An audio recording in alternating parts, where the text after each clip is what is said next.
Praise God friends. ಪರಾತ್ಪರನ ಮೊರೆ ಹೊಕ್ಕಿರುವವನು ಸರ್ವಶಕ್ತನ ಆಶ್ರಯದಲ್ಲಿ ಸುರಕ್ಷಿತನಾಗಿರುವನು. ದೇವರ ಪರಿಶುದ್ಧ ನಾಮಕ್ಕೆ ಸ್ತೋತ್ರ. ಇವತ್ತಿನ ದಿವಸ ಪ್ರಪಂಚದ ನಾನಾ ಭಾಗಗಳಲ್ಲಿ ಯುದ್ಧವಾಗುತ್ತಾ ಇದೆ.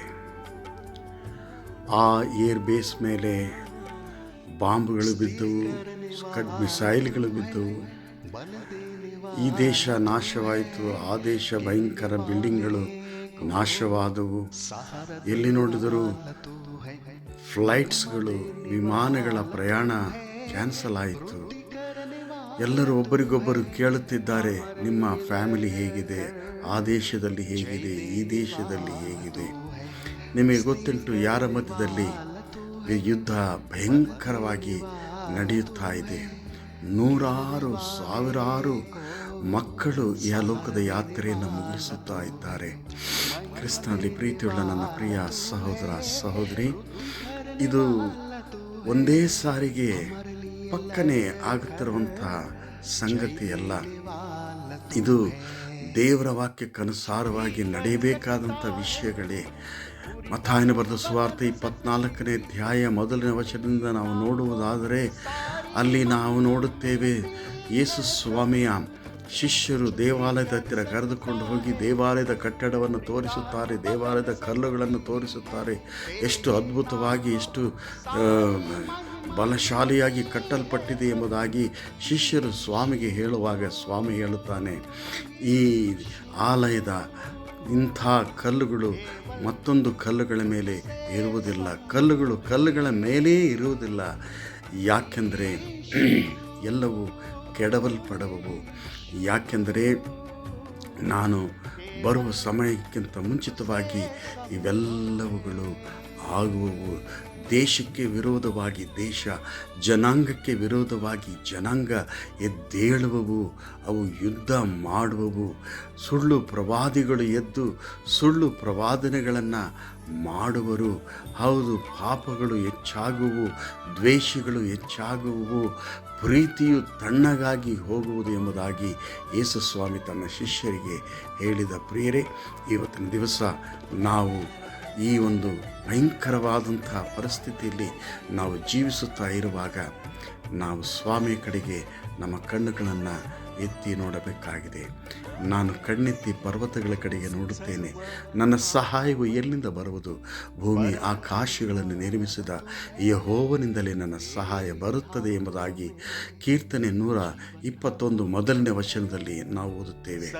ಕರ್ತನಲ್ಲಿ ನನ್ನ ಪ್ರೀತಿಯುಳ್ಳ ದೈವ ಜನರೇ, ನಮ್ಮ ಸಹಾಯ ಯಾವ ಸೇನೆಯಿಂದಾಗಲಿ, ನಮ್ಮ ಸಹಾಯ ಯಾವ ಭಯಂಕರವಾದಂಥ ಕೋಟೆಗಳಿಂದಾಗಲಿ, ನಮ್ಮ ಸಹಾಯವ ಯಾವುದೇ ಒಬ್ಬ ವ್ಯಕ್ತಿಯ ಒಂದು ವಾಗ್ದಾನಗಳಿಂದಾಗಲಿ ಆಗಲು ಸಾಧ್ಯವಿಲ್ಲ. ದೇವಾದಿ ದೇವನೇ ನಮಗೆ ಕೋಟೆಯು ದುರ್ಗವಾಗಿದ್ದಾನೆ, ಶರಣನಾಗಿದ್ದಾನೆ. ಆತನೇ ನಮ್ಮನ್ನು ಕೈ ಹಿಡಿದು ಕಾಪಾಡಿ ನಮ್ಮನ್ನು ಮುಂದೆ ಸಾಗಿಸುವವನು. ಹಲ್ಲೆಲೂಯಾ.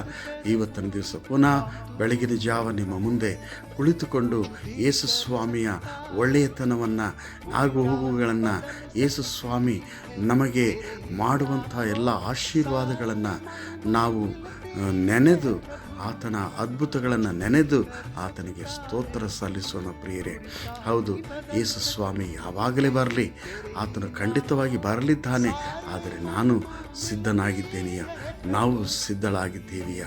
ನಮ್ಮ ಜೀವಿತ ಸಿದ್ಧವಾಗಿದೆಯಾ?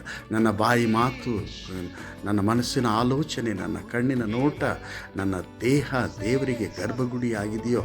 ಇದನ್ನು ನಾವು ತಿಳಿದುಕೊಂಡು ಈ ಲೋಕದಲ್ಲಿ ಮುಂದೆ ಸಾಗೋಣ. ದೇವರು ಖಂಡಿತವಾಗಿ ನಿಮಗೆ, ನಮಗೆ, ಎಲ್ಲರಿಗೂ ಒಂದು ದೊಡ್ಡ ಜೀವವೆಂಬ ಜಯಮಾಲೆಯನ್ನು ನಮಗೋಸ್ಕರವಾಗಿ ಇಟ್ಟಿದ್ದಾನೆ. ನಾವಿಲ್ಲಿದ್ದರೂ ಸರಿ, ಈ ಲೋಕದ ಯಾತ್ರೆಯನ್ನು ಮುಗಿಸದೇ ಸರಿ, ಯೇಸು ಸ್ವಾಮಿ ನಮ್ಮಪ್ಪ, ನಮ್ಮ ಸಂಗಡ ಇರುವಂಥ ದೇವರು.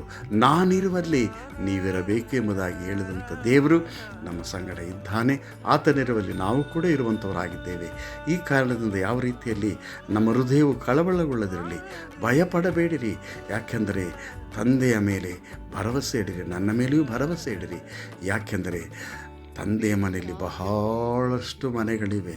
ಹಾಲೆಲೂಯ್ಯ. ಮನುಷ್ಯನು ಕಟ್ಟಿದಂಥ ದೊಡ್ಡ ದೊಡ್ಡ ಬಂಗ್ಲೆಗಳಲ್ಲ, ದೊಡ್ಡ ದೊಡ್ಡ ವಿಲಾಗಳಲ್ಲ, ಅರಮನೆಗಳಲ್ಲ. ತಂದೆಯಾದ ದೇವರು ನಿಮಗೋಸ್ಕರವಾಗಿ, ನನಗೋಸ್ಕರವಾಗಿ ಕಟ್ಟಿದಂಥ ಸುಂದರವಾದಂಥ ಮನೆಗಳು ನಮಗೋಸ್ಕರವಾಗಿ ಇರುವಂಥವುಗಳಾಗಿವೆ. ಹಾಗಾದರೆ ಹೌದು, ಅದಕ್ಕಾಗಿ ನಾವು ಸಿದ್ಧರಾಗೋಣ, ಸಂತೋಷ ಪಡೋಣ. ನೀಲಿ ಆಕಾಶ ದಾಟಿ ಹೋಗುವೆವು, ನನ್ನ ಯೇಸು ಇರುವಾನಲ್ಲಿ. ನೀಲಿ ಆಕಾಶ ದಾಟಿ ಹೋಗುವೆವು,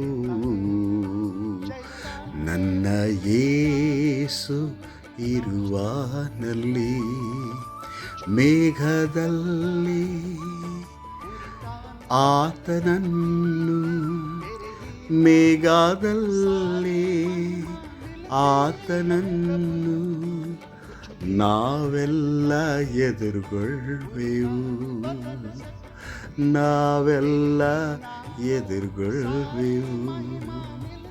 ಪ್ರೀತಿ ಸ್ವರೂಪನಾದ ದೇವರೇ, ನೀನು ಬೇಗನೆ ಬರಲಿದ್ದಿ. ಈ ಲೋಕದಲ್ಲಿ ಏನೇ ಘಟಿಸಿದರು ನಾವು ನಿನ್ನ ಕಡೆಗೆ ನೋಡುತ್ತೇವೆ. ನಾವು ಈ ಲೋಕದಲ್ಲಿರಲಿ, ಈ ಲೋಕದ ಯಾತ್ರೆ ಮುಗಿಸಲಿ, ನಿನ್ನ ಸನ್ನಿಧಾನದಲ್ಲಿ ನಾವಿರುತ್ತೇವೆ.